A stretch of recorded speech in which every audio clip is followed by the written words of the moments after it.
everybody. Welcome to the Knights of Columbus 9275 Bishop Ruocco Council YouTube channel. So today we're going to be interviewing our Grand Knight, Bob Malnati, and we're just going to be talking about the Knights and, discussing different things about the organization. So, Bob, could you first introduce yourself? Tell me a little bit about yourself. Sure. Thank you, Declan, for asking me to do this. My name is Bob Malnati. I live in Littleton. Originally from New York City, moved to Massachusetts in 1978. I'm married. I have 3 grown children and 6 grown adult grandchildren. I became a knight just 6 years ago in 2018. I've had a long and interesting lifetime and career, of which you know some. And unless you have more you need to know about me, fire away. Well, I think let's just get right into it. So the first thing I wanted to talk about is basically, what are the Knights of Columbus? Tell me a little bit about the organization. What do we do? What are our core values? What those sort of things. Yeah, the Knights of Columbus is a church, faith-based, Catholic faith-based men's organization. Was founded in the late 19th century in order to provide help for people who lost their wage earners. Essentially, what happened in the days before Social Security and insurance, if a man lost his job, got hurt, got killed on the work, his family wound up without any visible means of support. The kids wound up in orphanages or out on the streets. So that's the origin of our organization. Now, we have grown and changed with society. We still are dedicated to the same basic needs of caring for families. It's still what we try to do. We try to be charitable, and that's the key word in understanding what the Knights do, is that we practice charity. What is charity? It's not just cash. It's your time.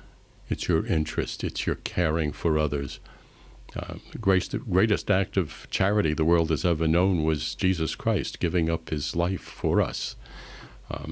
Something to think about. So when you decide to become a knight, what you're saying is, I'm going to try to live the way Jesus asked me to live, to love God with my whole mind, my whole heart, and to love my neighbor as myself. So that's where we're coming from. Our basic principles, again, are charity, fraternity, unity, and patriotism.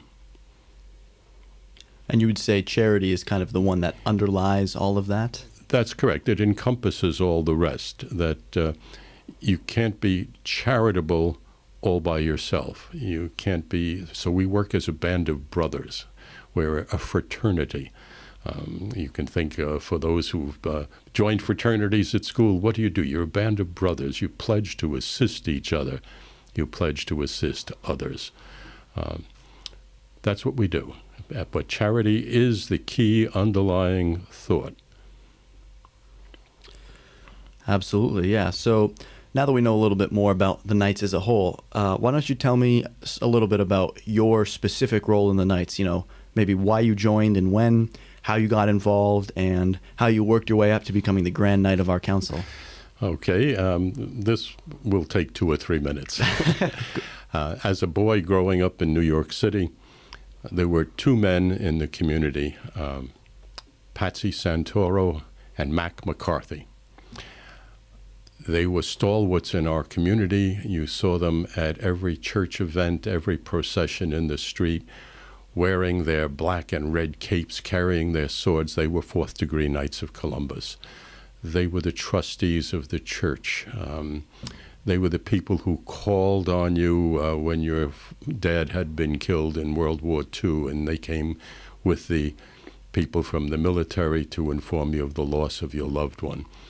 They were the most respected people in the community. That's all I knew about the Knights at the time, is that these guys were something special. Knights of Columbus disappeared from my radar until many years later, after I was married. and discovered that one of my brother-in-laws was a knight and that one of my cousins was a knight. And they were both Korean War vets, and they had joined a council that was primarily made up of Korean War veterans. Their activities, as I became involved in them, were virtually all social. They owned an old school that had been converted into a Knights of Columbus hall, and there were always all kinds of dinners and Las Vegas nights and parties going on. So that's my involvement with the Lights was social. I lost that connection when I moved to New England because they lived in New Jersey and we didn't see them that much anymore. Suffice it to say that something called the Tootsie Roll Drive occurred at the church that I was going to. At that time, it was St. Elizabeth's in Acton, and then after that, St. Anne's in Littleton. And these guys with the yellow jackets were always out soliciting funds for helping disabled people. And I was always buying Tootsie Rolls, most of which sat on the shelf for years, and they got hard so you could drive nails with them. But there was one night, John Bielefeld, who would ask me every year, why don't you become a knight? Why don't you become a knight? He kept asking me, politely. One day back about 6 years ago, I stopped and said, why? And John said to me, much like I just said to you in the opening phrase, he said, because you are part of a family. You have your own family. You need to join in the family of our community. You teach in the local school. You're in the choir. You serve in the church. You need to do this because you're going to discover you're going to draw closer to Christ if you do it. Long story short, I joined. Shortly thereafter, the man who was Grand Knight at the time asked me to take a role as lecturer. He knew that I was a lector-reader at church, and he said, you know how to do this, become the lecturer. Long story short, COVID comes along. Now we have to do everything remotely, Zoom meetings for 2 years. Finish Zoom, come back, membership depleted. People not coming back anymore. We've all developed a new way to live as a result of COVID. I assumed when asked a leadership role, I became Deputy Grand Knight, and then from there was elected as Grand Knight. I have just been re-elected as Grand Knight. That's very unusual. I'm serving two terms back to back. I'm humbled to have that honor. It's a lot of work, but it's becoming much easier now that I have a lot of people reactivated in the council, and we're doing good things. Along the way, I discovered, purely by accident, that my own father had been a knight, and I didn't know that until last year. Really? I found a document that was his membership card, and he had never told me, and I didn't know that. And then further investigation, I discovered that my wife's grandfather was in the first group of fourth-degree knights in 1904 in New York City. Wow. So I kind of thought about it and said, I think Jesus wanted me to do this. I think so. So that's how I got here. So as the Grand Knight, what are your roles or what are your duties? How are you working to bring people back, as you said, after COVID when membership went down and participation went down? How are you running the council to try to reverse that decline? A complex answer to a very simple question. The key was to find, and is to find, ways to get members involved. People had become uninvolved as a result of COVID. We were sitting in living rooms looking at our computer screens.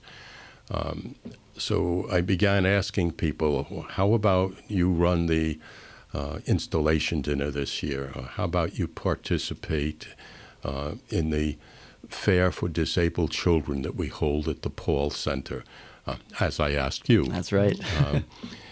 And the simple answer to that is, when asked, most people will say yes.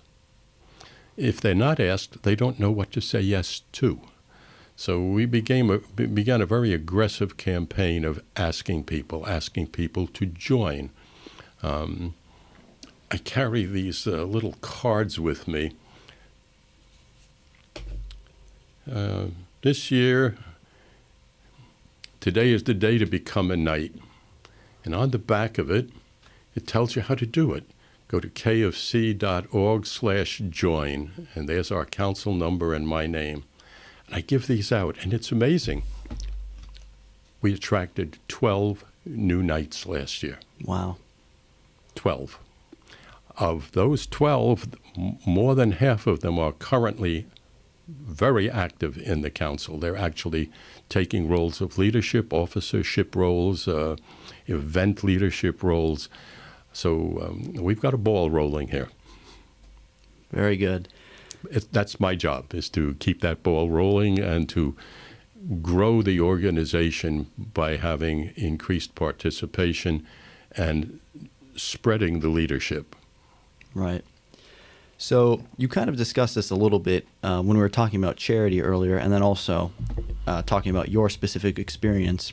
But what would you say to just about any man who says, "Why should I become a knight?" What would your response to that be? The probability is very high that any man I speak to, whether he's a young man of your age or an older man, has a family. The family might be a traditional family of wife and children. It might be, at the moment, for an unmarried person, parents and siblings. There are many definitions of family.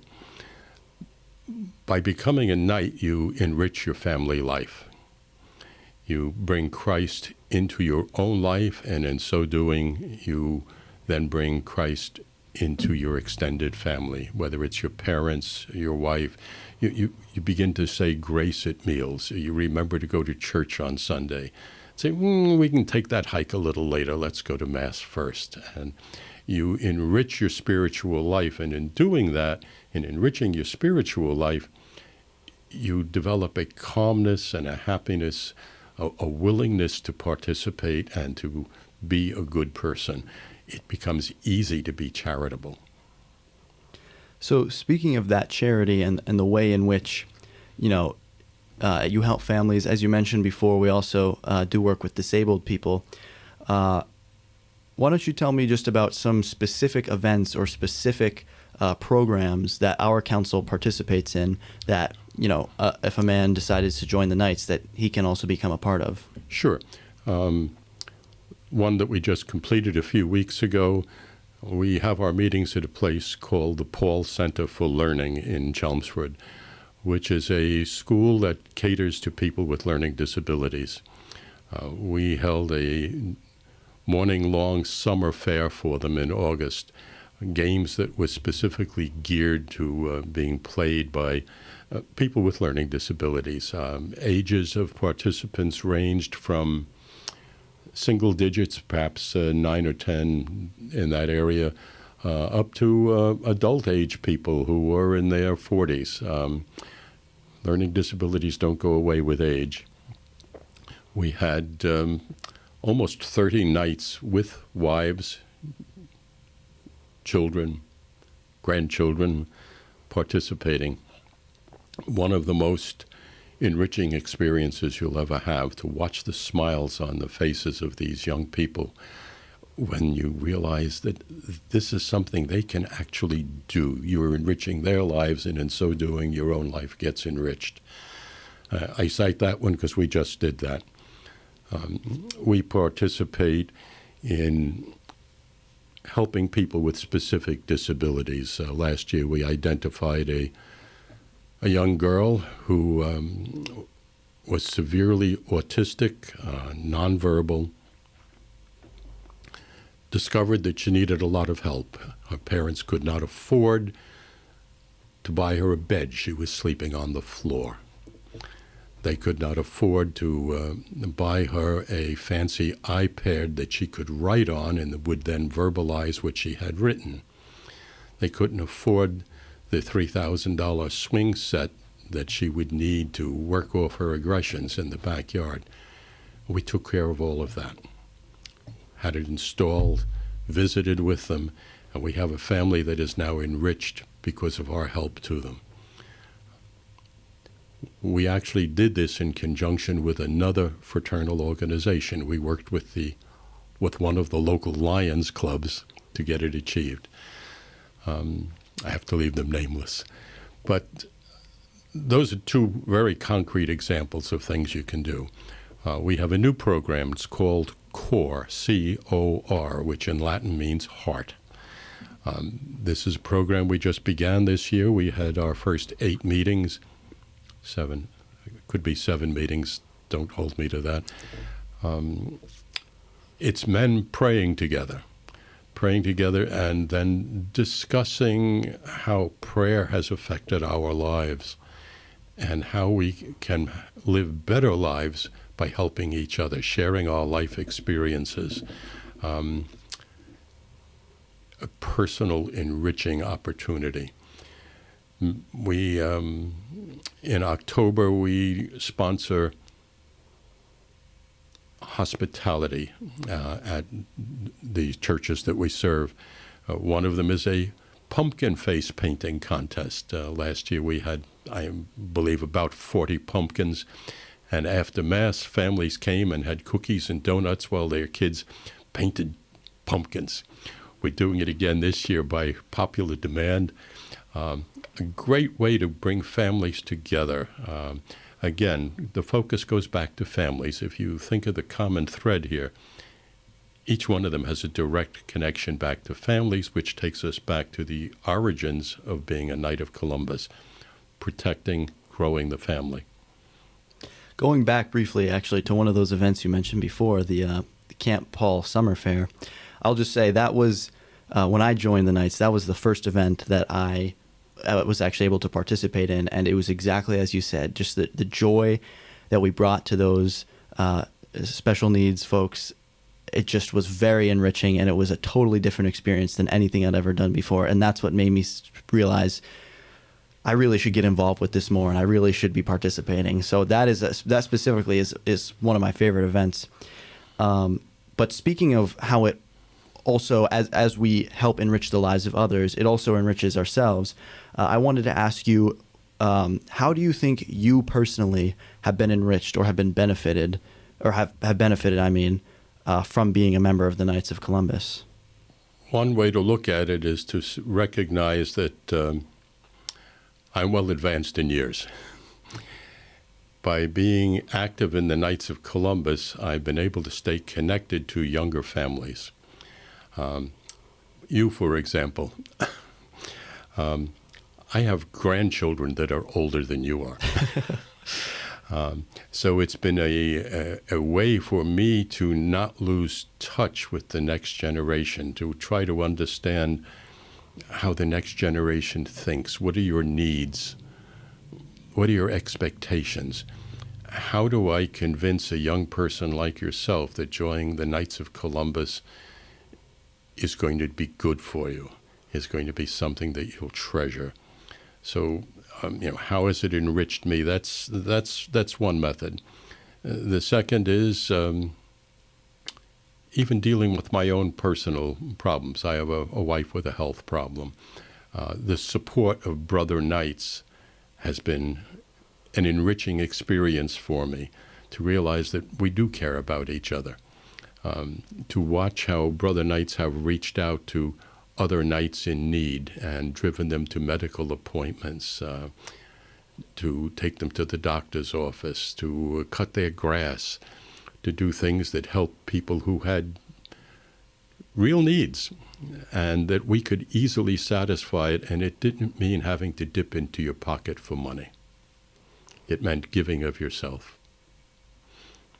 That's a really good way of putting it, talking about giving of yourself. And I would also add, like we were kind of talking about before, participating in these sorts of events and the giving of yourself, whether it's helping to set up the summer fair like we were talking about, or running hospitality events for people at Mass and the families there. It enriches and edifies everybody involved, the people running it, the people participating. I would say it makes everybody's lives better.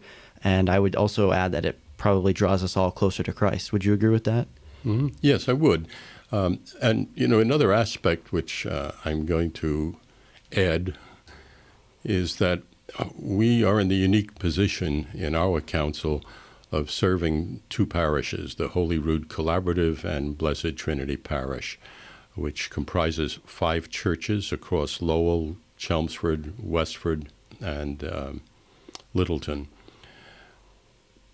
Part of my role, which has become part of the council's role, has been to interconnect these two parishes and the churches within them, to have them realize that we're not separate entities, that the church buildings themselves are nothing more than buildings, that the church are we the people. So we've begun something called the Knights Family Mass, where on a given designated Sunday we'll all go to church in Chelmsford, and then another month we'll go to church in Lowell, and we'll sit together and be seen as Catholic Christian men coming to your church because it's our church also. And I think that's something I needed to add to the question you asked me before. Yeah, absolutely. A big role of the Knights is to coordinate with our parishes. We don't operate independently. So speaking of our parishes and things like attending Mass or that sort of thing, how would you say being a Knight relates to our duties as Catholic men, our duties to our family, to our community, and to our church? By being a Knight and making it known that you're a Knight, you become visible at church. I wear my Knights of Columbus pin on my shirt when I go to work. When I go to be a Eucharistic minister at Mass, I have my Knights of Columbus shirt on or my Knights of Columbus name tag, and I sit with my wife or I sit with my granddaughter who may come to church with me. And so what we are doing is we're saying visibly we are a family, and we participate in the celebration of the Eucharist, which is the focus of our Catholic faith.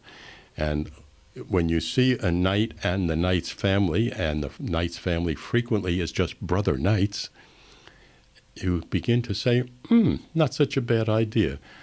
I get young people, I give driving lessons, and I get young people who say to me, "What's that little pin on your shirt?" I say, "That's the Knights of Columbus." "Oh, what's that? A military organization?" "No, not really." But if you come to, what church do you go to? Oh, you go to St. Catherine's? Why don't you come to Mass next Sunday? I'm the lector next Sunday. You'll see Knights there. It gives you the opportunity to open a conversation, to remind people that we are a family of human beings who need to collaborate with each other. So this all sounds great. What would you say to somebody who's watching this or who were to ask you, how do I become a Knight? You know, I'm interested in joining this organization, becoming brothers, helping with these events and helping with the charitable aspects as we've been talking about and all that stuff. So how does somebody actually go about joining if you want to join the Knights? Okay, there are a couple of methods. The simplest one for anyone who has a phone is to sign on to kofc.org/join. And I think one of these cameras may be picking that up on the screen alongside of you. There it is. Right there. Yeah, there it is. kofc.org/join. That's right. And that will have you put in your name, your email. They'll ask you for a council number. You put our council number in, 9275. And if you can remember, you can use my name, Declan's name, or no name, and you will be contacted within 24 hours, except for Sundays. You'll be contacted in about 24 hours, and you'll become a member.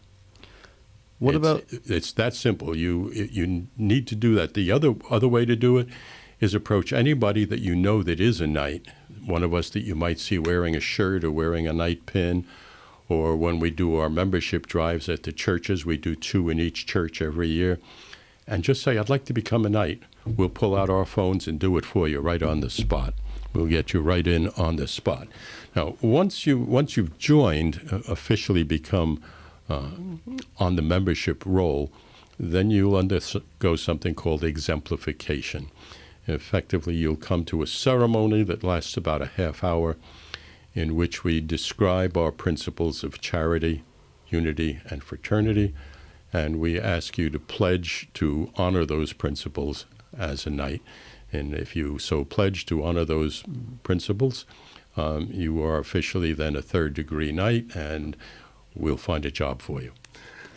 So what would you say to somebody who, as you mentioned before, our council, we're located in Littleton, Westford, Chelmsford, and then partly in Lowell as well.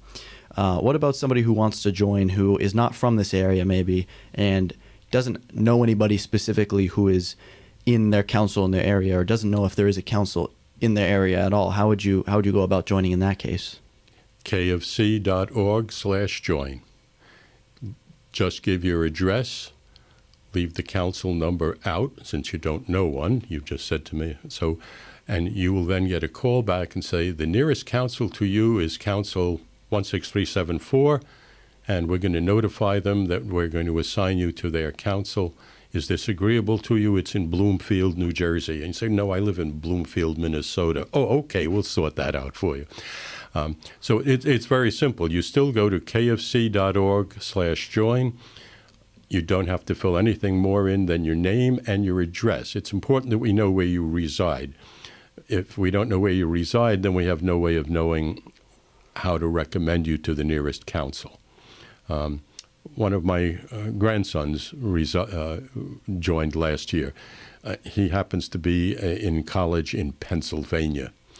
Well, he gave his Pennsylvania address, and they tried to put him in a council in Pennsylvania, which is not what he wanted. So just tell us where you actually reside, and you'll be recommended. Keep in mind that once you are a member, if you move, you can move your council. You don't have to stay with a particular council. For example, there's a new council being formed in Neshoba Valley right now, and we've already had a couple of our members who live out in Air and in Groton who are joining the new council because it's going to be very convenient for them. So we're not building centric. We're family centric. That's right. Now, if somebody is interested in joining, what are the requirements for a man if he's interested in joining the Knights? Baptized, practicing Catholic, in good standing with the church. Practicing Catholics, let's say we stretch that some. Not everybody goes to church every Sunday, and that does not mean they are not practicing Catholics. Are you living the life of a good Catholic and reasonably participating in the life of your parish? You're in.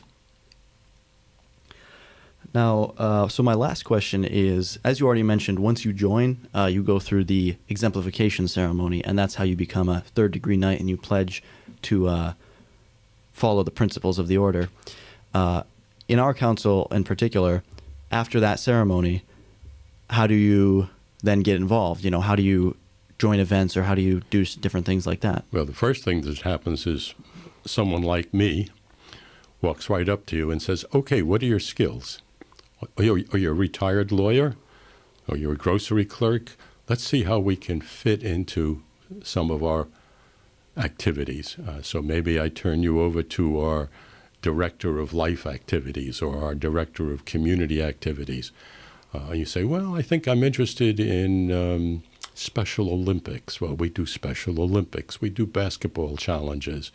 There's an annual essay contest. Oh, you're a school teacher. How about volunteering to help judge the essays for the essay contest?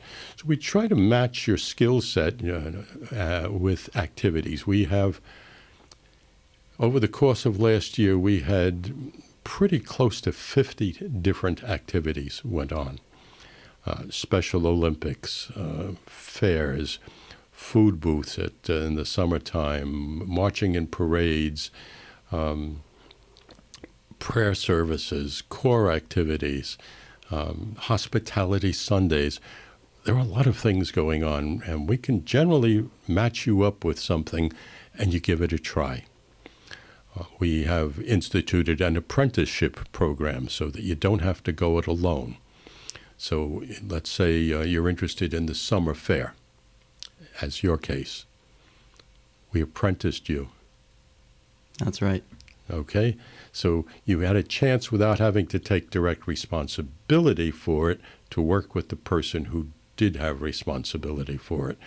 So we've now succeeded in getting apprentices for about half of our leadership roles.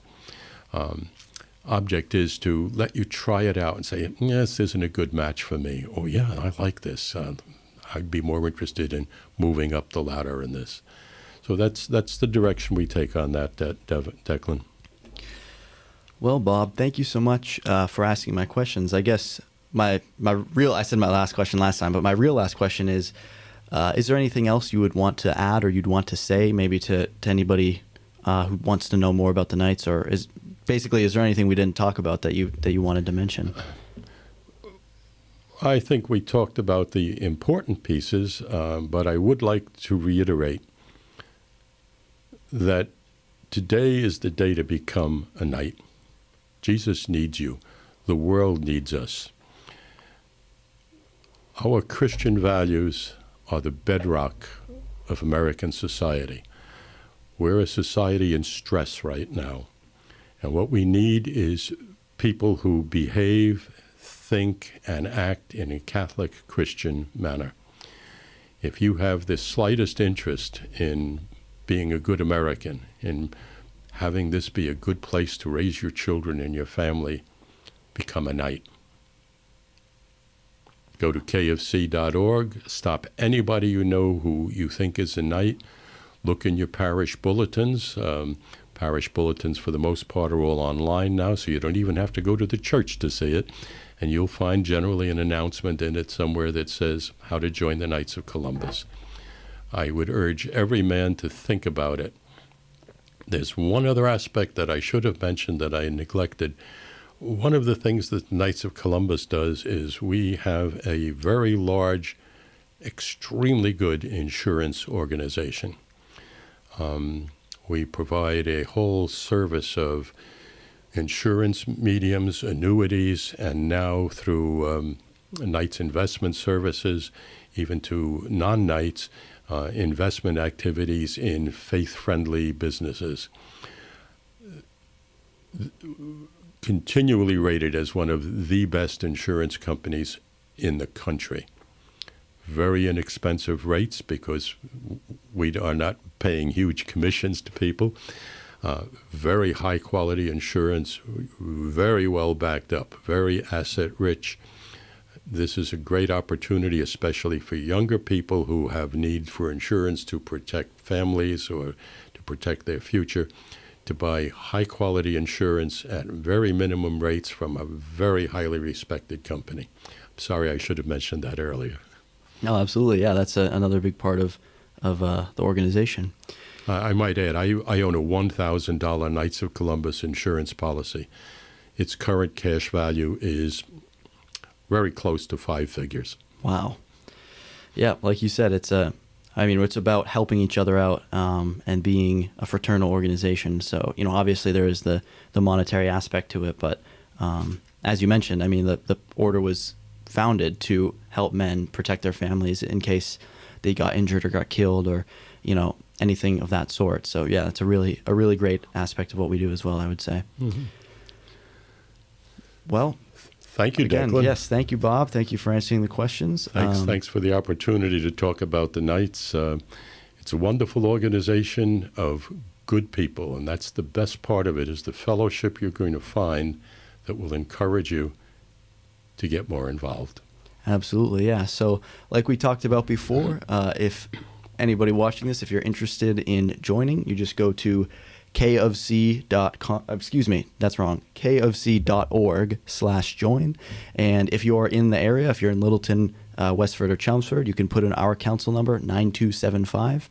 And if you're from a different area, you just put in your address and they will get you connected to whatever your local council is. So I hope you enjoyed watching this video. Make sure to check out, we have other content on here on our YouTube channel. You can also find us on Facebook and Instagram. And hopefully you consider joining the Knights of Columbus. Thank you for watching.